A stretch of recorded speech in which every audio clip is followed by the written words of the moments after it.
Hello everyone, मैं doctor P C Phulara.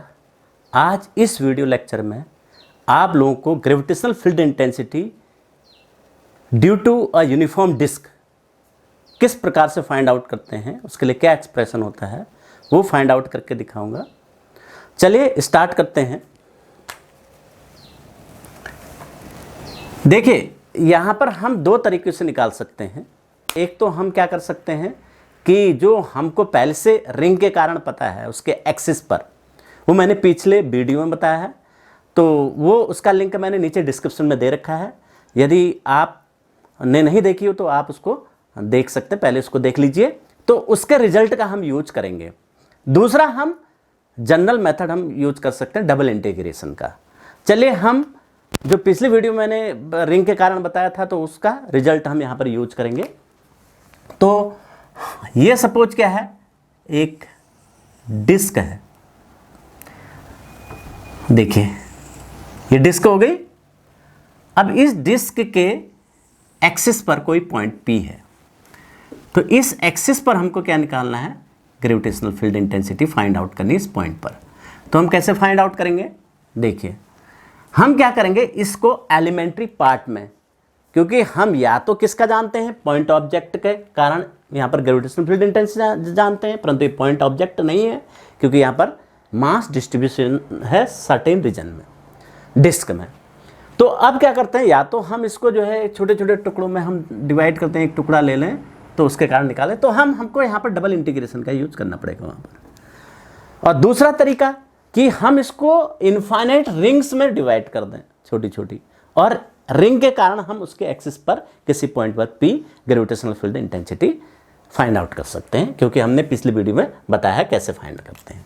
तो हम जो है रिंग ले लेते हैं, बहुत सारे रिंग। तो इसमें हमने बहुत सारी रिंग, इनफाइनाइट रिंग, तो उसमें एक पर्टिकुलर रिंग मैंने ये ले ली जिसका मास dm है और जिसका रेडियस x है। ये है, इसका रेडियस मैंने x ले लिया, ये x हो गया, और इसकी थिकनेस मैंने ले ली dx इसकी थिकनेस हो गई, और इसका रेडियस मैंने ले लिया a ले लिया, और ये r डिस्टेंस पर पॉइंट है जिस पर हमको निकालना है। ये हो गया।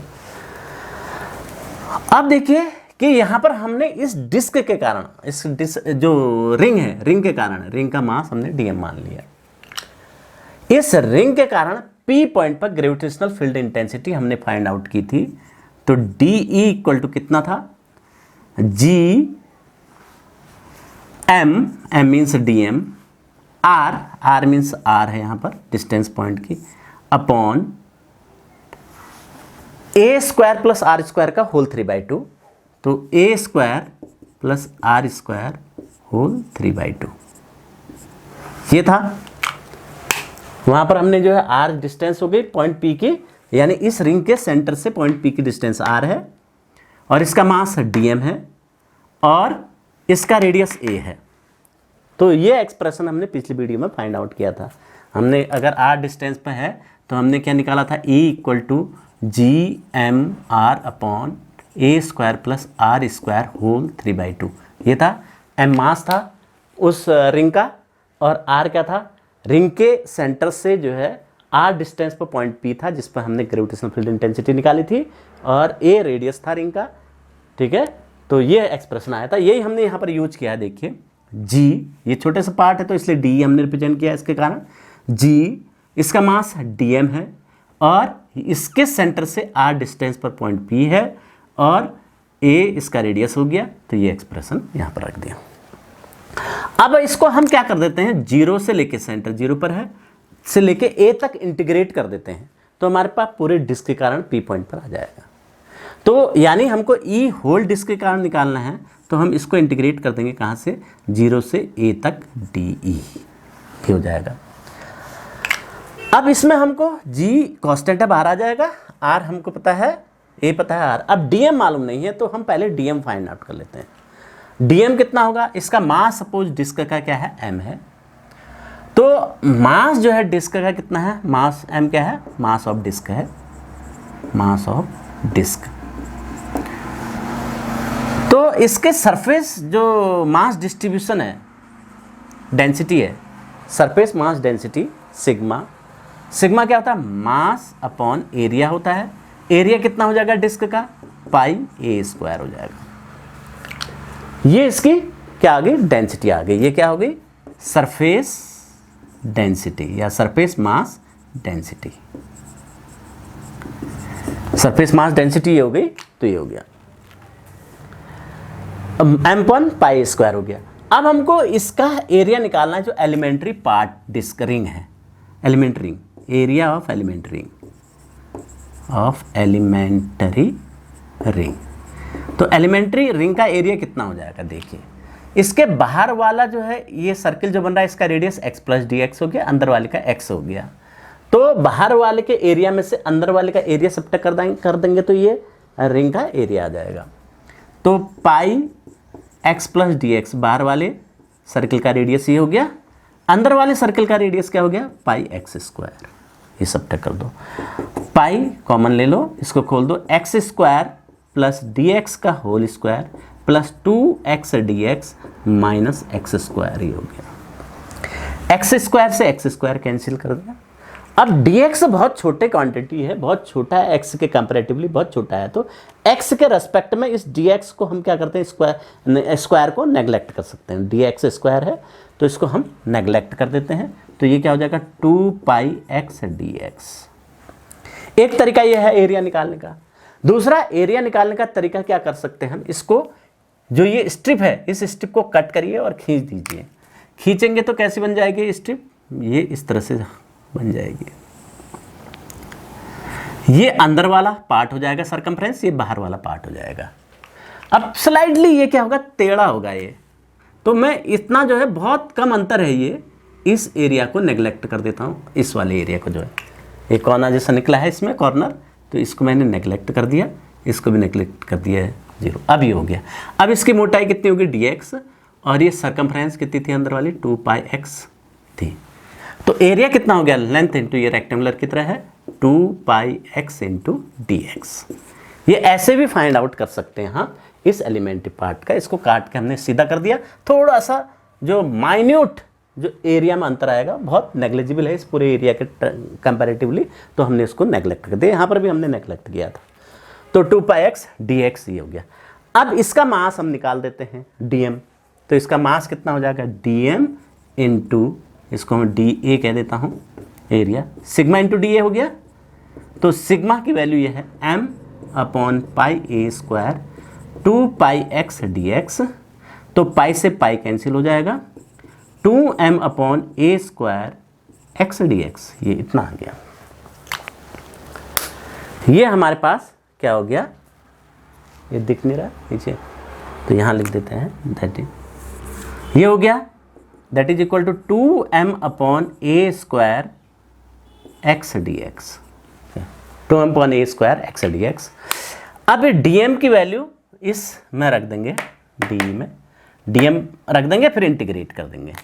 तो e कितना हो जाएगा? e equal to 0 to a g dm हो गया 2m upon a square, r हो गया यहाँ x dx upon a square plus r square का होल 3/2, ये हो गया।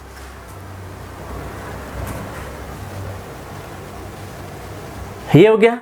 अब देखिए इसमें कांस्टेंट क्या है? 2m कांस्टेंट है, g कांस्टेंट है, ए स्क्वायर कांस्टेंट है, r कांस्टेंट है। देखिए ठीक है, x dx a square plus r square 3/2, ये भी, अरे सॉरी, यहाँ पर क्या होगा? ये रेडियस किसका है? एलिमेंट्री पार्ट का x है, तो यहाँ पर x स्क्वायर हो गया, ये x होगा। तो यहाँ पर भी क्या हो जाएगा? x स्क्वायर हो जाएगा। रेडियस इसका कितना है? इस एलिमेंट्री रिंग का रेडियस होता है ना यहाँ पर a, तो x है रिंग का, तो यहाँ पर x आ जाएगा। तो ये हो गया। अब इसमें से क्या कांस्टेंट पार्ट हम बाहर ले लेते हैं, 2mgr अपॉन ए स्क्वायर, ये तो कॉमन है। और अंदर क्या बचा? 0 to a 2mgr upon a square x dx upon x square plus r square whole 3/2। अब इसको इंटीग्रेट करते हैं, क्या कर दीजिए, सब्स्टिट्यूशन मेथड हम अप्लाई कर देते हैं। तो क्या हो जाएगा, ये x square plus r square की जगह में टी रख देता हूँ, टी स्क्वायर रख दिया मैंने। तो 2x dx कितना हो जाएगा, 2t dt हो जाएगा, 2 से 2 कैंसिल, x dx की वैल्यू t dt हो गई। तो यहाँ रख देते हैं e इक्वल टू कितना हो जाएगा, 2gmr upon a square, x dx की जगह t dt upon T square रखा तो टी क्यूब हो गया ये। और लिमिट क्या हो जाएगी, देखिए लिमिट भी चेंज हो जाएगी। यहाँ पर अगर हम x की जगह 0 रखते हैं तो t कितना हो जाता है, r हो जाता है। यदि x की जगह a रखते हैं तो t कितना होता है, under root a square plus r square हो जाएगा, ये लिमिट हो जाएगी। तो ये t स्क्वायर हो जाएगा, t स्क्वायर का इंटीग्रेशन कितना हो जाएगा, -1/t स्क्वायर का -1/t, और लिमिट लगा दीजिए r under root a square plus r square. अब 2gmr upon a square limit रखेंगे तो ये 1/r minus one by under root a square plus r square, ये हो गया। तो e की वैल्यू कितनी हो जाएगी, e equal to 2gm upon a square, इस r से अंदर मल्टीप्लाइड कर दीजिए, 1 minus r upon under root a square plus r square. ये ग्रेविटेशनल फील्ड इंटेंसिटी होती है किसी भी डिस्क के सेंटर से r डिस्टेंस पर, उसके एक्सिस पर कोई पॉइंट p है उस पर, 2gm upon a square. m mass disc का हो गया, a रेडियस हो गया, r पॉइंट की डिस्टेंस होगी। चाहे तो r under root a square upon r square को मैं क्या लिख सकता हूँ, अगर मान लीजिए इसके सरकमफ्रेंस पर कोई पॉइंट लूँ और वो p पॉइंट पर थीटा एंगल बना रहा है, तो ये a है और ये r है, तो ये under root a square plus r square हो जाएगा। तो कॉस थीटा कितना हो जाएगा, फिर हमारे पास cos theta equal to r upon, याद रखने के लिए इसको कॉस थीटा भी रख सकते हैं, 1 माइनस कॉस थीटा, यानी इसको हम कह सकते हैं e equal to 2gm upon a square 1 minus cos theta. ध्यान रहे थीटा क्या है, डिस्क का सरकमफ्रेंस पर कोई पॉइंट p पॉइंट पर जो लाइन ज्वाइनिंग है, वो लाइन ज्वाइनिंग जो है उसके एक्सिस से कितना एंगल बना रही है, p पॉइंट पर थीटा एंगल बना रही है, ये है। तो ये था। तो अब देखिए सेंटर पर हम निकालें, सेंटर पर हम निकालें तो r इक्वल टू 0 हो जाएगा at the centre of the disc, at the centre of the disc, at the centre of disc r equal to 0 हो गया। तब e कितना हो जाएगा, 2gm अपॉन a स्क्वायर, ये हो जाएगा, r की जगह 0 रख देंगे तो ये मैक्सिमम, ये इतना होता है। तो मैक्सिमम होता है, मैक्सिमम ग्रेविटेशनल फील्ड कहाँ पर होता है, डिस्क के सेंटर पर होता है, और 2gm अपॉन a स्क्वायर इसकी वैल्यू होती है, a डिस्क का रेडियस हो गया, m मास हो गया डिस्क का। तो ये था gravitational field intensity due to a uniform disc. I hope आप लोगों को ये समझ में आया होगा। यदि इस समझ में आया तो इस वीडियो को लाइक करें और अधिक से अधिक शेयर करें, और अगर चैनल पर नए हैं तो इसको सब्सक्राइब कर लें और बेल आइकन दबा दें, ताकि जो भी वीडियो हम अपलोड करें तो आपको उसका नोटिफिकेशन मिल सके। Thank you, bye bye.